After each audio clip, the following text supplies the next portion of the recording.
ओम शांति।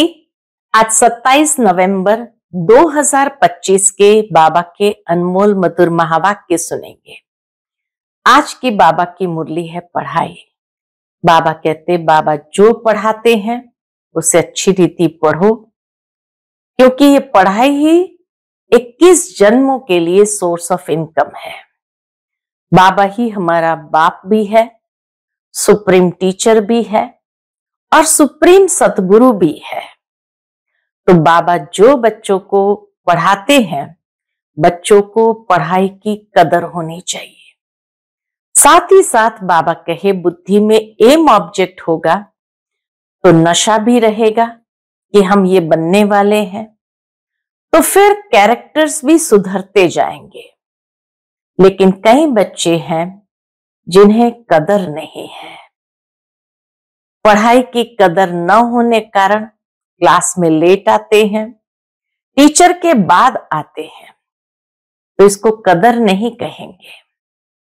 ब्रह्मा बाबा अपने बचपन की बात सुनाते हैं कि मेरा टीचर बहुत स्ट्रिक्ट था। अगर टीचर आने के बाद हमने स्कूल में प्रवेश किया तो अंदर आने भी नहीं देता था, बाहर खड़ा कर देता था। तो बाबा इसीलिए बच्चों को भी सावधान करते हैं, बच्चे तुम्हें पढ़ाई की बहुत बहुत कदर होनी चाहिए। सुनते हैं आज के बाबा के अनमोल मधुर महावाक्य। ओम शांति। मीठे बच्चे, बाप जो पढ़ाते हैं उसे अच्छी रीति पढ़ो तो 21 जन्म के लिए सोर्स ऑफ इनकम हो जाएगी, सदा सुखी बन जाएंगे। आज की मुरली से प्रश्न है, तुम बच्चों के अतीन्द्रिय सुख का गायन क्यों है? उत्तर, क्योंकि तुम बच्चे ही इस समय बाप को जानते हो। तुमने ही बाप द्वारा सृष्टि के आदि मध्य अंत को जाना है। तुम अभी संगम पर बेहद में खड़े हो, जानते हो अभी हम इस खारी चैनल से अमृत के मीठे चैनल में जा रहे हैं। हमें स्वयं भगवान पढ़ा रहे हैं।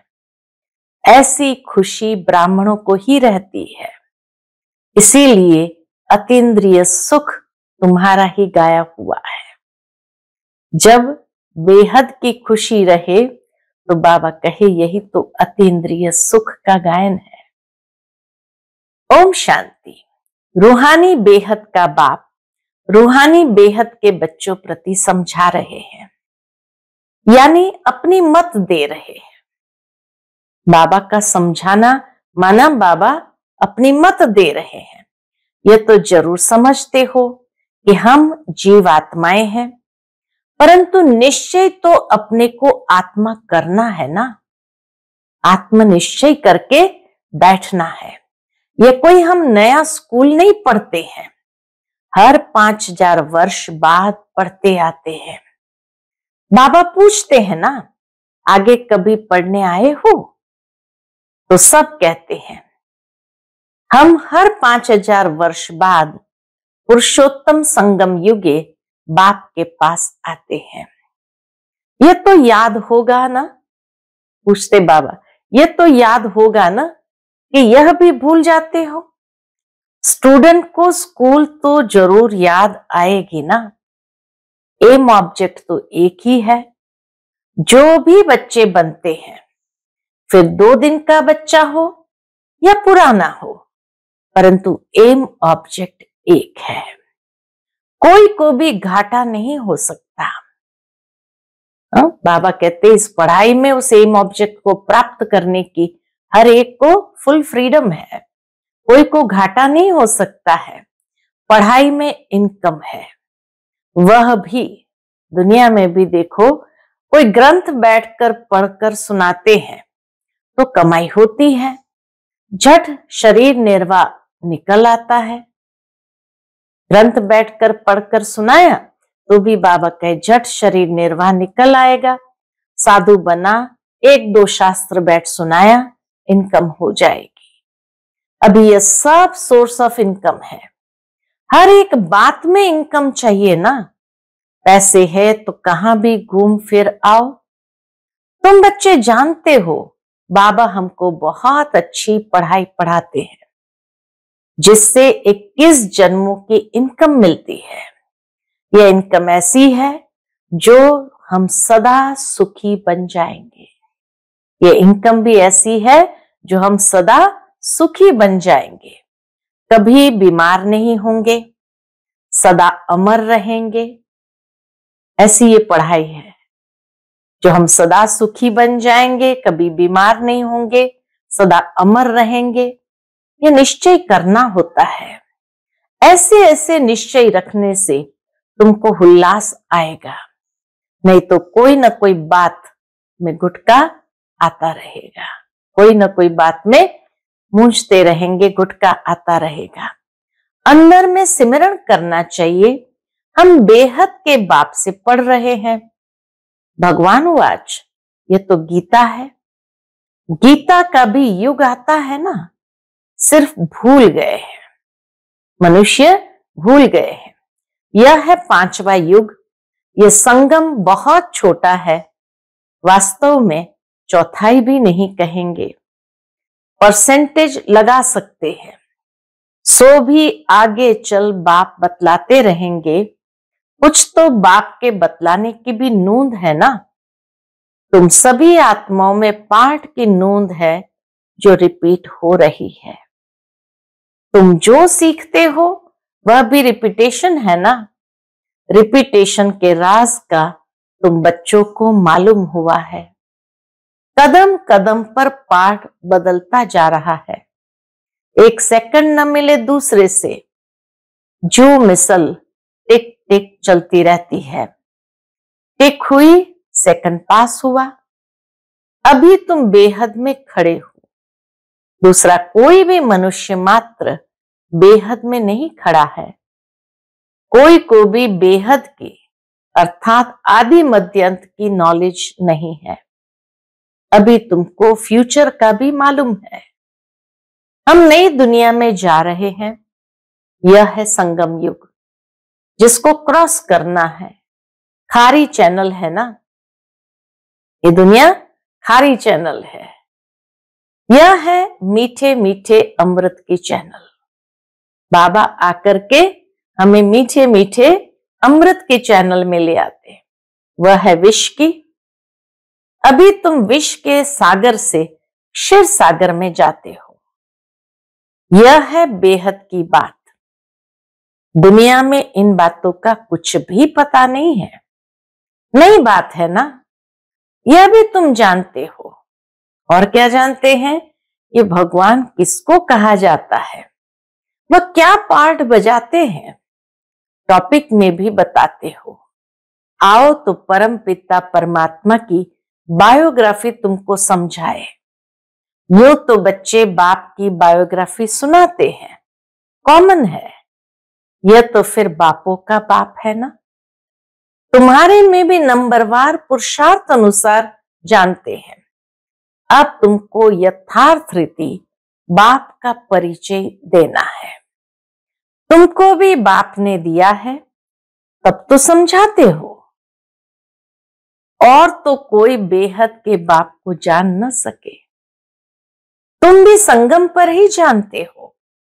मनुष्य मात्र देवता हो व शूद्र हो, पुण्यात्मा हो पापात्मा हो, कोई भी नहीं जानते। सिर्फ तुम ब्राह्मण जो संगम युग पर हो, तुम ही जान रहे हो। तो तुम बच्चों को कितनी खुशी होनी चाहिए। तब तो गायन भी है, अतीन्द्रिय सुख पूछना हो तो किसको पूछो? अतीन्द्रिय सुख पूछना हो तो गोप गोपियों से पूछो। जब बेहद की खुशी होती है तो उसी को ही अतीन्द्रिय सुख कहा जाता है। बाबा बाप भी है, टीचर सतगुरु भी है। सुप्रीम अक्षर तो जरूर डालना है। Supreme father, supreme teacher, supreme सतगुरु। कभी कभी बच्चे भूल जाते हैं, ऐसे अक्षर डालना भूल जाते हैं। ये सब बातें बच्चों की बुद्धि में रहनी चाहिए। शिव बाबा की महिमा में ये अक्षर जरूर डालने हैं। सुप्रीम बाप, सुप्रीम टीचर, सुप्रीम सतगुरु, ये जरूर डालना है। सिवाय तुम्हारे और तो कोई जानते ही नहीं। तुम समझा सकते हो तो गोया तुम्हारी विजयी हुई ना। जब सबकी समझ में ये बातें आने लगे, माना विजयी हुई। तुम जानते हो बेहद का बाप सर्व का शिक्षक, सर्व का सदगति दाता है, बेहद का सुख, बेहद का ज्ञान देने वाला है। फिर भी ऐसे बाप को भूल जाते हैं। माया कितने समर्थ है। ईश्वर को तो समर्थ कहते हैं, परंतु माया भी कम नहीं है।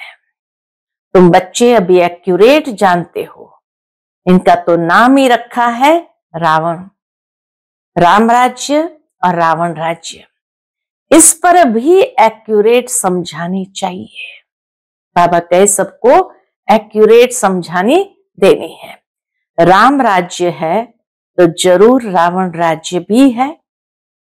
इसीलिए कहा जाता है दुनिया में भी कि श्री राम हो गए त्रेता युग में, परंतु ऋषि मुनियों ने उनसे पहले ही राम का वर्णन भी किया है, रावण का भी वर्णन किया है।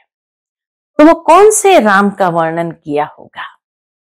सतयुग के अंदर बोले उसका वर्णन आता है, ऐसे शास्त्र बताते हैं।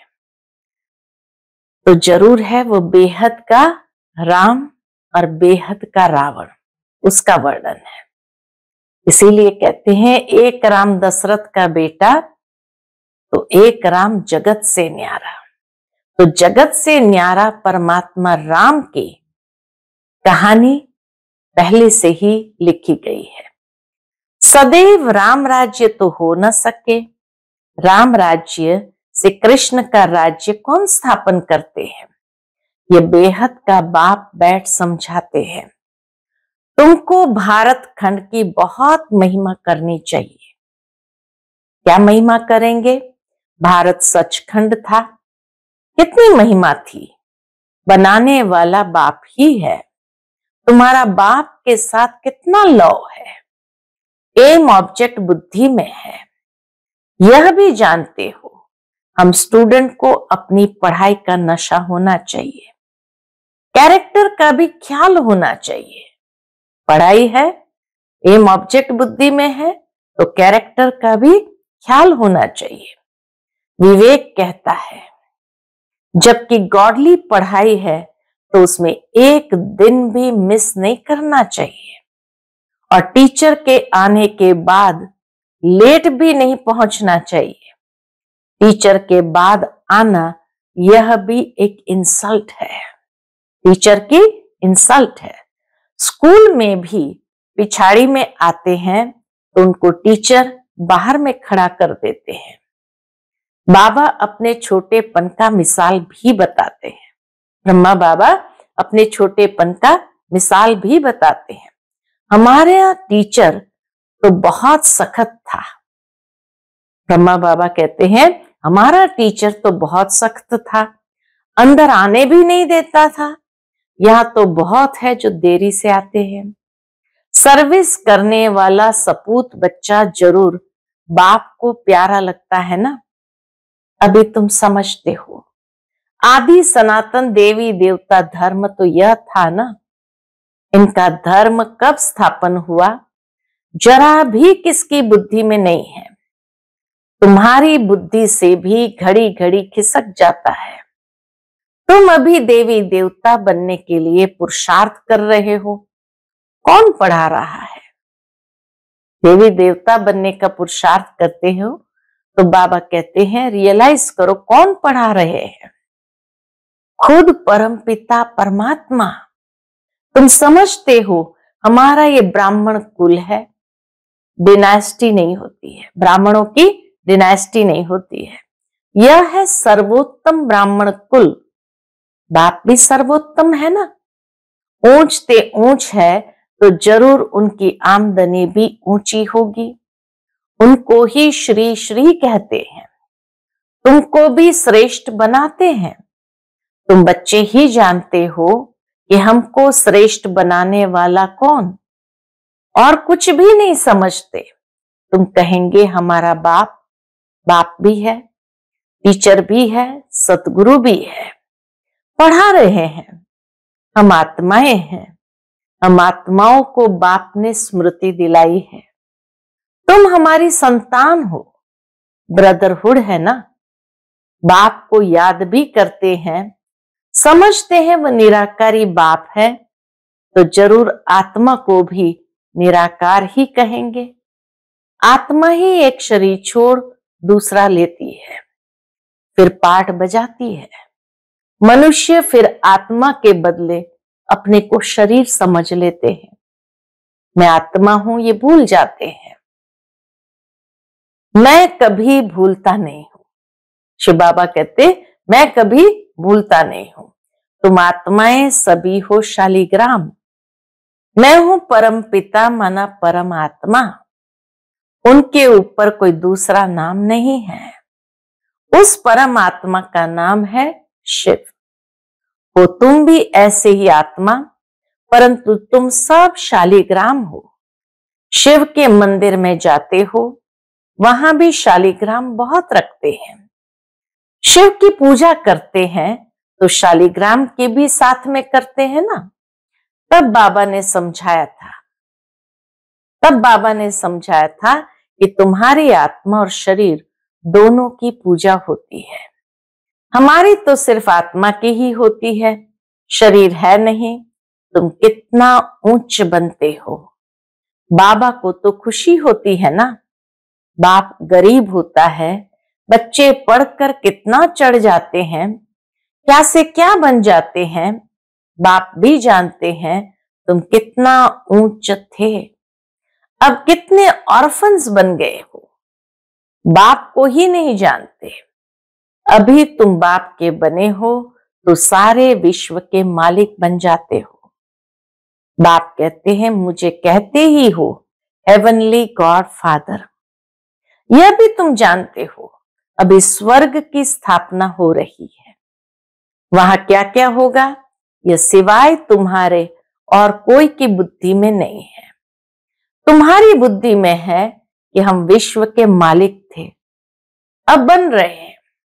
प्रजा भी ऐसे कहेगी ना कि हम मालिक है। ये बातें तुम बच्चों की ही बुद्धि में है तो खुशी रहनी चाहिए ना। ये बातें सुनकर फिर दूसरों को भी सुनानी है। इसलिए सेंटर व म्यूजियम खोलते रहते हैं ताकि हम दूसरों को भी अच्छी तरह समझा सके। जो कल्प पहले हुआ था वही होता रहेगा। म्यूजियम सेंटर्स आदि के लिए तुमको बहुत ऑफर करेंगे, फिर बहुत निकल पड़ेंगे। सबकी हड्डियां नरम होती जाती है। सारी दुनिया की अब तुम हड्डियां नरम करते जाते हो। तुम्हारे योग में ताकत कितनी जबरदस्त है। बाप कहते हैं तुम्हारे में ताकत बहुत है। भोजन तुम योग में रहकर बनाओ, खिलाओ तो बुद्धि इस तरफ खींचेगी। भक्ति मार्ग में तो गुरुओं का जूठा भी खाते हैं। तुम बच्चे समझते हो भक्ति मार्ग का विस्तार तो बहुत है। बाबा कहे ये बात तुम बच्चे समझते हो, उनका वर्णन नहीं कर सकते। इतना विस्तार है जो उनका पूरा वर्णन भी नहीं कर सकते। यह बीज वह झाड़ है। बीज का वर्णन कर सकते हैं, बाकी कोई को बोलो पेड़ के पत्ते गिनती करो तो कर नहीं सकेंगे, इतना विस्तार है। अथाह पत्ते होते हैं, बीज में तो पत्ते की निशानी दिखाई नहीं पड़ती है। वंडर है ना, इनको भी कुदरत कहेंगे। जीव जंतु कितने वंडरफुल है, कितने प्रकार के कीड़े हैं, कैसे पैदा होते हैं, बहुत वंडरफुल ड्रामा है। इसको कहा ही जाता है नेचर। यह भी बना बनाया खेल है। सतयुग में क्या क्या देखेंगे वह भी नई चीजें ही होंगी। एवरीथिंग न्यू होता है। मोर के लिए तो बाबा ने समझाया है, उनको भारत का नेशनल बर्ड कहते हैं। क्यों? क्योंकि श्री कृष्ण के मुकुट में मोर का पंख दिखाते हैं मोर और डेल खूबसूरत भी होते हैं। गर्भ भी आंसू से होता है, इसलिए नेशनल बर्ड कहते हैं। पवित्रता की निशानी है। ऐसे खूबसूरत पक्षी विलायत के तरफ भी होते हैं। अब तुम बच्चों को सारे सृष्टि के आदि मध्य अंत का राज समझाया है, जो और कोई नहीं जानते। बोलो, हम आपको परमपिता परमात्मा की बायोग्राफी बताते हैं। रचता है तो जरूर उनकी रचना भी होगी। उनकी हिस्ट्री ज्योग्राफी हम जानते हैं। ऊंच ते ऊंच बेहद के बाप का क्या पार्ट है, यह भी हम जानते हैं। दुनिया तो कुछ भी नहीं जानती। ये बहुत छीछी दुनिया है। इस समय खूबसूरती में भी मुसीबत है। बाबा कहते इस समय खूबसूरती में भी मुसीबत है। बच्चियों को देखो कैसे कैसे भगाते रहते हैं। तुम बच्चों को इस विकारी दुनिया से तो नफरत होनी चाहिए। ये छीछी दुनिया है, छीछी शरीर है। हमको तो बाप को याद कर अपनी आत्मा को पवित्र बनाना है। हम सतो प्रधान थे, सुखी थे। अभी तमो प्रधान बने हैं तो दुखी है। फिर सतो प्रधान बनना है। तुम चाहते हो हम पतित से पावन बने, बल गाते भी है पतित पावन, परंतु नफरत कुछ भी नहीं आती। तुम बच्चे समझते हो ये छीछी दुनिया है। दुनिया छीछी है ये समझते हैं, लेकिन नफरत नहीं आती। नई दुनिया में हमको शरीर भी गुलगुल मिलेगा। अभी हम अमरपुरी के मालिक बन रहे हैं। तुम बच्चों को सदैव खुश हर्षित मुख रहना चाहिए। तुम बहुत स्वीट चिल्ड्रन हो। बाप 5000 वर्ष बाद उन्हीं बच्चों से आकर मिलते हैं, तो जरूर खुशी होगी ना। हम फिर से आए हैं बच्चों से मिलने। बाबा कहते हम फिर से आए हैं बच्चों से मिलने। अच्छा, मीठे मीठे सिकिल दे बच्चों प्रति माता पिता बाप दादा का याद प्यार और गुड मॉर्निंग। रूहानी बाप की रूहानी बच्चों को नमस्ते। हम सब रूहानी बच्चों की रूहानी माता पिता बाप दादा को याद प्यार, गुड मॉर्निंग और नमस्ते। नमस्ते, शुक्रिया बाप दादा, शुक्रिया। आज की मुरली से धारणा के लिए मुख्य सार है, हम गॉडली स्टूडेंट है, इसलिए पढ़ाई का नशा भी रहे तो अपने कैरेक्टर्स पर भी ध्यान हो। एक दिन भी पढ़ाई मिस नहीं करनी है। देर से क्लास में आकर टीचर की इंसल्ट नहीं करना है। दूसरी पॉइंट, इस विकारी छीछी दुनिया से नफरत रखनी है। बाप की याद से अपनी आत्मा को पवित्र सतो प्रधान बनाने का पुरुषार्थ करना है। सदैव खुश हर्षित मुख रहना है। आज का बाप दादा का मधुर वरदान हम बच्चों के प्रति है, होपलेस में भी होप पैदा करने वाले सच्चे परोपकारी संतुष्ट मणि भव। होपलेस में भी होप पैदा करने वाले सच्चे परोपकारी संतुष्ट मणि भव। त्रिकालदर्शी बन हर आत्मा की कमजोरी को परखते हुए उनकी कमजोरी को स्वयं में धारण करने या वर्णन करने के बजाय कमजोरी रूपी कांटे को कल्याणकारी स्वरूप से समाप्त कर देना, कांटे को फूल बना देना, स्वयं भी संतुष्ट मणि के समान संतुष्ट रहना और सर्व को संतुष्ट करना। जिसके प्रति सब निराशा दिखाए, ऐसे व्यक्ति व ऐसी स्थिति में सदा के लिए आशा के दीपक जगाना, अर्थात दिल शिकस्त को शक्तिवान बना देना। ऐसा श्रेष्ठ कर्तव्य चलता रहे तो परोपकारी संतुष्ट मणि का वरदान प्राप्त हो जाएगा।